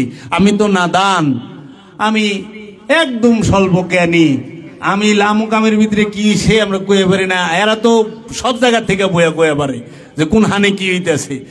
জাহান্নামে পিটাপিটি হইতেছে না জান্নাতে আঙ্গুর বেদানা খাইতেছে, এটাও দুনিয়ায় বইয়া কইতে পারে। কিন্তু আবার কে এরা মরবারই চায় না। আল্লাহ হায়াতে তুই হবা দেও। আশ্চর্যের বিষয়, জান্নাতে যাইবেন, মরবেন না? মৃত্যু ছাড়া জান্নাত হবে? মানুষ মরতে চায় না কিন্তু জান্নাতে যাইবার চায়, আবার মানুষ জান্নাতে যাইবার চায়, মরবার চায় না। মানুষ বড় ডেঞ্জারাস প্রাণী, খতরনাক প্রাণী। এই প্রাণী বড় খতরনাক। এর পাল্লায় যে পড়ছে, ওলি আল্লাহরাও লুর ভারে, নবী রাসূলরাও লুর ভারছে, আব্দু হুরাও লুর ভারছে। মানুষে লুরায় নাই মুসা কালিমুল্লাহরে নীল নদ পার করে নাই। আচ্ছা, ঈসা নবীরে মানুষই তো শুলে চড়াই দিছে না? এই মানুষই তো মহানবীর দাঁত মোবারক শহীদ করছে না? এই মানুষ রূপী এই মানুষই তো কি করছে? মাওলা আলী কারামাল্লাহু ওয়াজহুর কে হত্যা করছে না? মাথায় কূপ দিছে না? এই মানুষই তো মাওলা হাসানকে বিষ প্রয়োগ করে হত্যা করছে। এই মানুষই তো মাওলা হুসাইনকে শাহাদাত করছে না? তাই মানুষ খতরনাক প্রাণী, বড় ডেঞ্জারাস। এদের থেকে সব সময় সাবধান থাকবেন। শুধু খতরনাক না, মানুষের মধ্যে যারা আমানু তারা, যারা মুসল্লি তারা, যারা মুত্তাকি, মুহসিনিন, সবিরিন, তাহারা মানুষের মধ্যে খতরনাক না। আর মুমিনরা তো আল্লাহর রূপ, আল্লাহর চেহারা। রসুলরা আল্লাহর রূপ, আল্লাহর চেহারা। নবীগণ আল্লাহর রূপ, আল্লাহর চেহারা। তাই নবী, রসুল, ওলি কখনোই নফস হয় না বাবা। নফস যত উন্নত স্তরে যাক, সে নফসি, সে প্রাণী, সে কখনো রূহ হয় না। নফস সৃষ্টি, রূহ স্রষ্টা। নফস জন্ম নেয়, নফস জন্ম দেয়, নফস খায়, নফস ঘুমায়, নফস পাপী কুলসিত হয়। নফসের লেগে জান্নাত, নফসের লেগে জাহান্নাম। গুমরাহিও নফসের লেগা, মুক্তিও নফসের লেগা। তাই এই নফসি আমি আর আপনি, এই যে আমি কই নাই, আমিটাই নফস, এই কথা বলে নফসে। তো কাজী এই নফসকে শুদ্ধ করে রুহের মাঝে, রবের মাঝে ফানা হইতে হবে বাবা। তাই এখন রুহেরও মাগফিরাত কামনা করে কারা? বড় বড় ডিগ্রি, 2-3 চাঙ্গারিয়ালা ডিগ্রি আছে না? রুহের মাগফিরাত, রুহ স্বয়ং আল্লাহ নিজে রুহের লেগা মাগফিরাত করে। যারা রুহের মাগফিরাত করে তারা রুহ সম্পর্কে অজ্ঞ। রুহ জন্ম নেয় না, রুহ জন্ম দেয় না, রুহ খায় না, রুহ ঘুমায় না, রুহ সৃষ্টি নয়। রুহের জন্য গুমরাহিও নাই, রুহের জন্য হেদায়েতও নাই। রুহ জান্নাতেও যাইব না, রুহ জাহান্নামেও যাইব না। কারণ এই সৃষ্টির ঊর্ধ্বে এই জান্নাত জাহান্নামের ঊর্ধ্বে রুহের অবস্থান। তাই মেরাজ শরীফ এই ঘটনা শুনে আপনারা শান্ত থাকেন না, আপনারা মেরাজ শরীফে কিভাবে যাওয়া যায়, কিভাবে মেরাজ শরীফের রহমত বরকত হাসিল করা যায় সেই জ্ঞান অর্জন করেন ওলিয়ে কামেলের কাছ থেকে। তাই ওই যে 5 ওয়াক্ত নামাজের কথা বললাম, বাবা গো 5 ওয়াক্ত নামাজ যদি আল্লাহর রসুল নিয়ে আসতেন, আল্লাহ রব্বুল আলামিন সরাসরি কোরআনেই বইলা দিতেন। তাই নমাজ মেরাজ থেকে নমাজ আসে নাকি সলাতের মাধ্যমে মেরাজে যায়? কোনটা? যারা বলেন নবী আমাদের মতো মানুষ, রসুল আমাদের মতো মানুষ, নাউজুবিল্লাহি মিন যালিক, তাদের উদ্দেশ্যে একটা কথা বলি, আপনি যদি মুমিন হন মাওলানা সাহেব, তাহলে আসসালাতু মেরাজুল মুমিনিন, আপনার লেগে সলাত হবে মেরাজ। আর রসুল সলাতের আগে মেরাজে যায়া সলাত লয়া হে আপনাদের কথাই, তাহলে আপনার রসুল এখন কেমনি হয়? সুফিদের কাছে ইলমে তাসাউফ, সুফি ছাড়া ইলমে তাসাউফ নাই। সুফি ছাড়া ইলমে তাসাউফ সিনার ইলম। এই মেরাজ কোথায়? এই 7 আসমান 7 জমিন। এর জন্য সবকিছু সব জায়গায় বলা যায় না। আমরা সত্য আর মিথ্যা যেন মিশ্রণ না করি, আল্লাহর দোহাই লাগে। আমরা জানি না, জানার ভান কেন করি? মুসা আলাইহিস সালাতু ওয়াস সালাম দয়াল নবীর থেকে সেরা হইল, আর আল্লাহর হাবিবকে মুসা আলাইহিস সালাম হুকুম দিল, আল্লাহ সংশোধন করলো। তা আল্লাহ কি জানেন না জাবের যে 50 ওয়াক্ত নামাজ পড়তে পারবে না? জাবেরের জন্য 5 ওয়াক্তই দেই। কেন এইভাবে আপ ডাউন? যাইতে সময় বুরাক লাগছে, মেরাজ শরীফ থেকে ফেরত আইছে, বুরাকের কথা পাই না।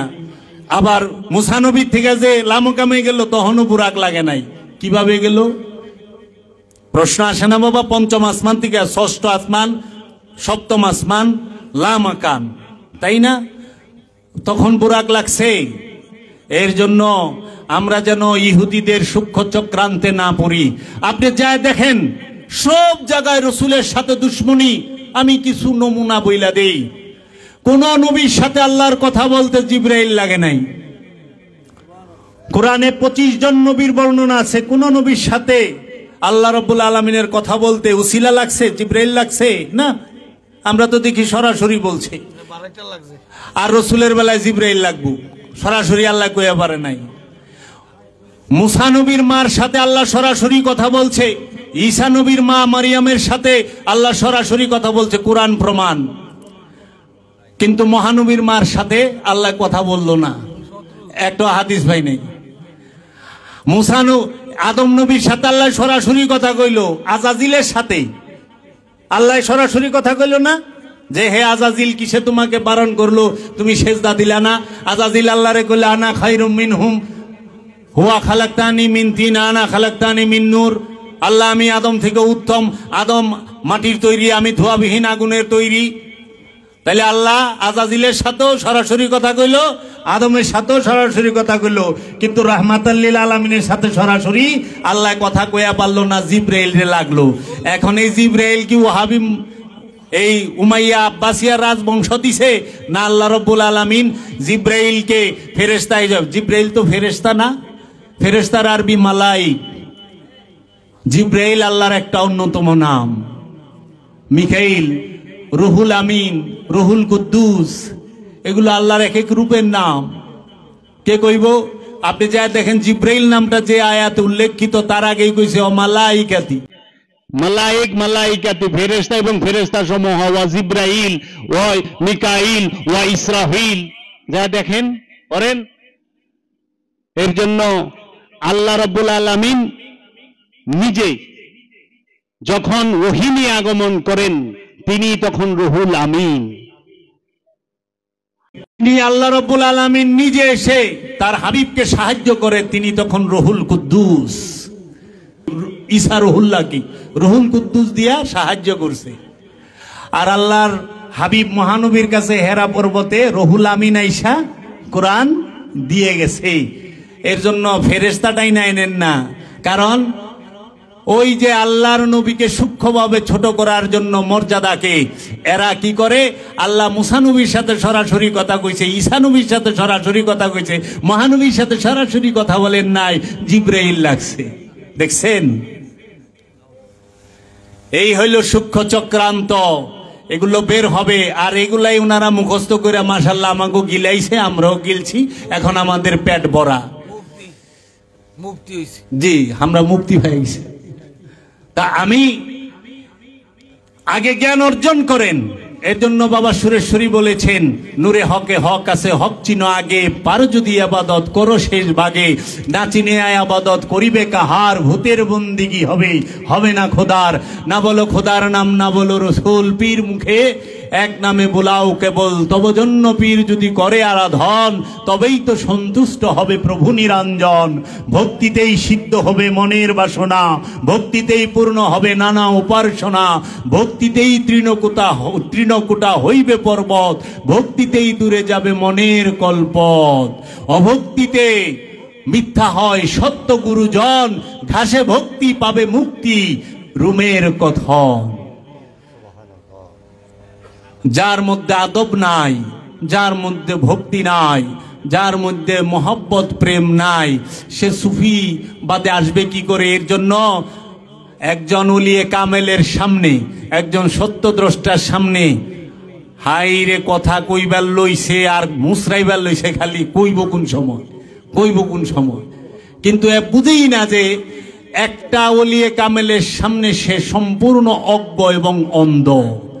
একটা অন্ধ যেরকম পথ দেখাইতে গেলে গর্তে পড়ে, ঠিক একজন ওলিয়ে কামেলের সামনে যা না জানিয়া কথা বলে, তারা ওই গর্তে পড়ার দলের মানুষের মতোই।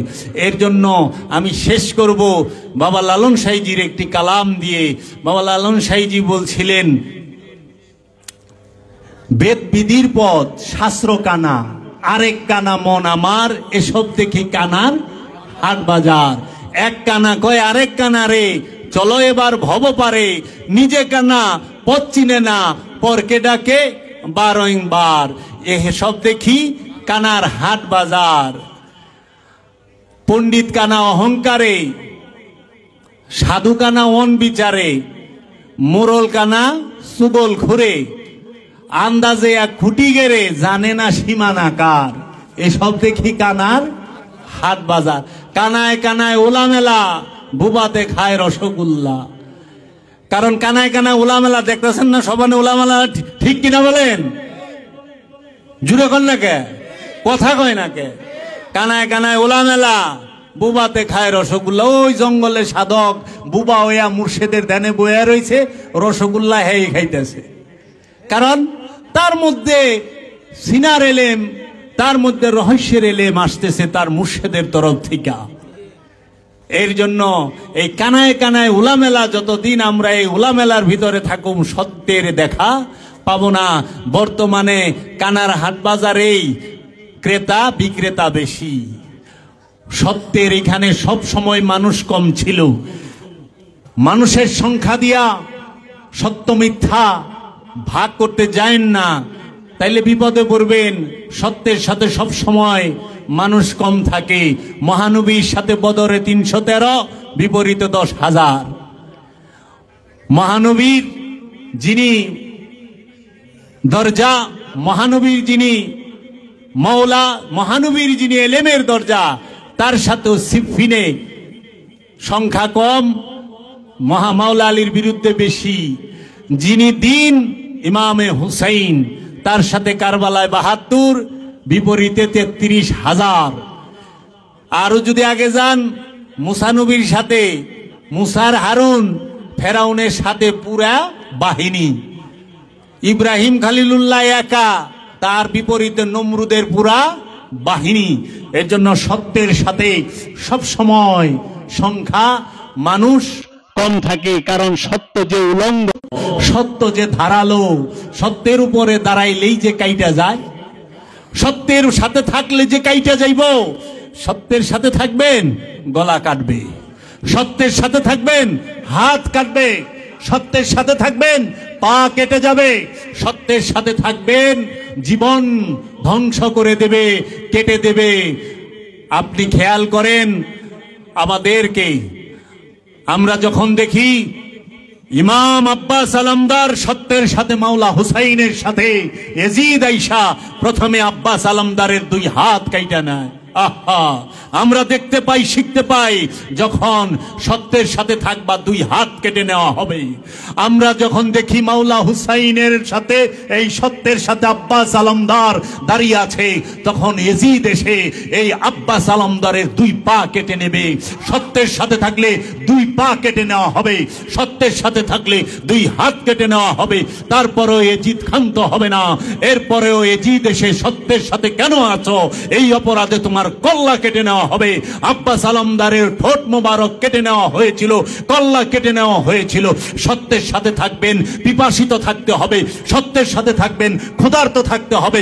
সত্যের সাথে থাকবেন, জীবন সম্পদ সমস্ত কিছু ছিনিয়ে নেওয়া হবে। দেখেন যায় মাওলা হুসাইনের তাবু থেকে সম্পদ ছিনিয়ে নিয়েছিল এজিদেরা, কারণ মাওলা হুসাইনের সাথে যারা সত্যের সাথে ছিল তাদেরকে এই তাবু থেকে সমস্ত মাল, এমনকি মাওলা হুসাইনের মেয়ে বিবি সাকিনার কান থেকে দুল ছিঁড়ে নেওয়া হয়েছিল, এবং হযরত জৈনবের, মা উম্মে রুবাবের, ইমাম হুসাইন আলাইহিস সালামের মেয়ে বিবি সাকিনার মাথার নেকাব, মাথার পর্দা, মাথার উড়না ছিনে নেওয়া হয়েছিল। এর জন্য লাঞ্ছিত করা হবে। সত্যের সাথে থাকলে, সত্যের সাথে থাকলে কোমরের রশি বেঁধে বাজারে বাজারে ঘোরানো হবে। সত্যের সাথে থাকলে গ্রামের মধ্যে, গঞ্জের মধ্যে, শহরের মধ্যে আপনাকে ভণ্ড বলে গালি দেওয়া হবে, আপনাকে উন্মাদ, পাগল বলে গালি দেওয়া হবে। এর জন্য পৃথিবীতে যারাই সত্যের সাথে ছিল তাদের সবাইকে উন্মাদ বলা হয়েছে, পাগল বলা হয়েছে। এমনকি এই লকাব থেকে আল্লাহর হাবিব পর্যন্ত এই থেকে ছাড় পায় নাই। আল্লাহর হাবিবকেও এই কাফেরের দল দাঁড়ায় বলছে, তুমি তো জিনগ্রস্ত, নাউজুবিল্লাহি মিন যালিক। হে মুহাম্মদ সাল্লাল্লাহু আলাইহি ওয়াসাল্লাম, হে মুহাম্মদ, হে আমার বাতিজা, তুমি তো জাদুগ্রস্ত, তুমি তো পাগল, নাউজুবিল্লাহি মিন যালিক। বলে নাই কোরআন তার দলিল, এক একটা আয়াত তুলে দিতে পারবো। এর জন্য সত্যের সাথে সংখ্যায় কম। বাবা, এখানে সংখ্যায় কম দেখা চিন্তা করেন না আমাদের হিম্মত কম, কখনোই না। ये दिल, ये जिगर हुसैनी है, ये ईमान हुसैनी है, ये ईमान कुल्ले ईमान है, ये ईमान आली का ईमान है, ये ईमान सब मौला हुसैन की ईमान है, ये ईमान मौला हसन की ईमान है, ये ईमान मौला मोहम्मद सल्लल्लाहु अलैहि वसल्लम कदम मुबारक निसार है, कुर्बान है।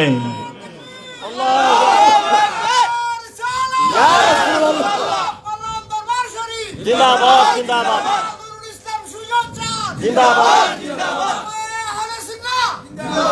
তাই ঈমান শিখতে হবে মাওলা আলীর সাথে। মাওলা আলীর কাছে যায়া, মাওলা হাসান হুসাইনের কাছে যায়া, ইমানদার না বেঈমান তার সামনে প্রথমেই বলেন জয় পাক পাঞ্জাতন, জয় আহলে বায়ে। যখনই দেখবেন মুচার দেয় বুঝা যাইবেন জিনিস শেষ। এই জন্য আমার দয়াল রসুল বইলা গেছে, আলী হচ্ছে মুনাফেক চেনার সবচেয়ে বড় কষ্টি পাথর। কি? আলী মুনাফেক চেনার সবচেয়ে বড় মাধ্যম। যার সামনে বলবেন ইয়া আলী আল মাদাদ, তখন ভাই শিরক তো শিয়া নাকি, তখনই বুঝবেন যে মুনাফেক। ইসলামী লেবাসে আছে কিন্তু মুনাফেক, কারণ মুনাফেক মুসলমানগো ভিতরে থাকে, কাফেরের ভিতরে কোনো মুনাফেক থাকে না। কাফেরের তো কাফেরই। এর জন্য আমরা মুনাফেক যেন আমাদের ইমাম না হয়, বেঈমান যেন আমাদের ইমাম না হয়। সংখ্যায় কম হোক এমন ভাইবেন না দয়ালে হেনে বই রয়েছে, দয়ালের মুরিদ কম, দয়ালে না জানি। আরে মুসানবীর কত উম্মত, মুসানবী লয়ে ঘুরতাছে, কিন্তু বাবা খিজির 2 পাশ সাগরের মিলন স্থলে একা একা সামুবারক হাতে লয়ে খাড়ায় রয়েছে। ইমানের ইমান যে জায়গায় থাকে একা থাকে। এর জন্য ইমানের ইমান যদি কেউ দেখতে চায় সে যেন দয়াল আল্লাহর আব্দুহুকে দেখে। আমি আব্দুহু নিয়ে বর্ণনা করলে এই রাত কেটে যাবে, 2-1 রাত লাগবে। কোরআন থেকে বলবো, এইগুলো কখনোই আমি মাদ্রাসা থেকে পড়ে এইগুলো অর্জন করি নাই। এটি আমার দয়াল মুর্শেদ বাবা জাহাঙ্গীরের ভিক্ষা। আমার মুর্শেদ আমাকে দয়া করে ভিক্ষা দিছে। এর জন্য এই নবী রসুল অলি আল্লাহ আব্দুহু এদের গোলামি যদি করতে পারেন জীবন ধন্য হবে, জীবন ধন্য হবে। কোনো কিছু চাই না দয়াল, কোনো কিছু চাই না। তুমি আমার হৃদয়ের খবর জানো, হে মাওলা হুসাইন, হে মাওলা আলী কুল্লে ইমান, তুমি আমার হৃদয়ের খবর জানো রহমাতাল লিল আলামিন। আমি তোমার দরবারে শুধু এইটুক ভিক্ষা চাই, তোমার নূরের কদম থেকে আমাকে সরাইয়া দিও না। তোমার ওই দয়ার নজরটা আমার দিকে একবারের তরে রাখো। আমি আল্লামা জামির একটি শেষ কালাম পড়ে আমার কথা শেষ করব। বদরগাঁও হে দো মুসগীরা মুদি ওয়া জঞ্জিরে হরমা আসিরা মুদি শাহ আসকরম সুয়েমা এক নজর মিসকিনো গরিবো ফকিরো আমুদি। আল্লামা আব্দুর রহমান জামি আল্লাহর হাবিবের কাছে দাঁড়িয়ে বলেছিলেন, বদরগাঁও হে দো মুস্তাগীর আমুদে, ওগো আল্লাহর হাবিব, এই আব্দুর রহমান জামি সে অনেক রঙে রাঙানো এক হতবিহবল এক প্রাণী। ওয়াজঞ্জিরে হেরমা সিরামুদে, ওগো দয়াল রসুল, এই জামি শত শিকল পুরোহিত এক বন্দী, আমি অনেক শিকল পরা এক বন্দী। মাওলা গো, আমি লোভের শিকল দিয়ে আটকায় রইছি, হিংসার শিকল দিয়ে আটকায় রইছি, অহংকারের শিকল দিয়ে আটকায় রইছি, আমি কামের শিকল দিয়ে আটকায় রইছি, আমি ক্রোধের শিকল দিয়ে আটকায় রইছি, আমি মোহ মায়া মাৎসর্যের শিকল দিয়া আটকায় রইছি।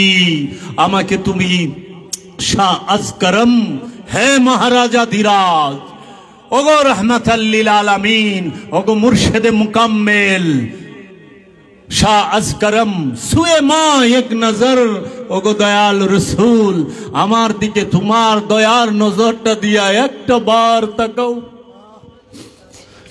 এই মিরাজের রজনীতে ওগো দয়াল মুর্শিদ, ওগো দয়াল রসুল, ও আমার দয়াল, তুমি আমার দিকে একটা নজর রহমতের দৃষ্টিটা তাকাও। মিসকিনো গরিবো ফকিরো আমুদে, আমি মিসকিন, আমি গরিব, আমি বেবতন মুসাফির, আমি ফকির, আমি ধন্য হই। ইয়া রসুল আল্লাহ, ইয়া হাবিব আল্লাহ, ইয়া মৌলা কায়নাত কুল্লে ইমান, মৌলা আলী করমাল্লাহু ওয়াজহু, ইয়া মৌলা হুসাইন, মৌলা হাসান, ওগো সৈয়দাতুন নিসা মা ফাতেমাতুজ জহরা, ওগো দয়াল মুর্শিদ, আমি অধমকে তোমার রহমতের চাদর দিয়ে ঢাইকা রাখো, তোমার গোলামি করা রহমতটুকু আমাকে দান করো। আমাকে তুমি তোমার বান্দা বইলে একটা বার ডাইকো। আমরা সবাই আল্লাহর বান্দা, এতে কোনো সন্দেহ নাই, কিন্তু আল্লাহ কি আমাকে বান্দা বইলা ডাকছে? কিন্তু আল্লাহ কইলে বান্দা বইলা ডাকছে। ঈসা আমার বান্দা, মুসা আমার বান্দা, ইব্রাহিম আমার বান্দা, ইয়াহিয়া আমার বান্দা। কিন্তু মাওলা, আমি জাবেরকে তুমি কোন দিন বান্দা বইলা ডাকবা? তোমার কাছে চাওয়া আমার একটাই, একটা বার তুমি বইলো, বুয়ালি তুই তো আমার।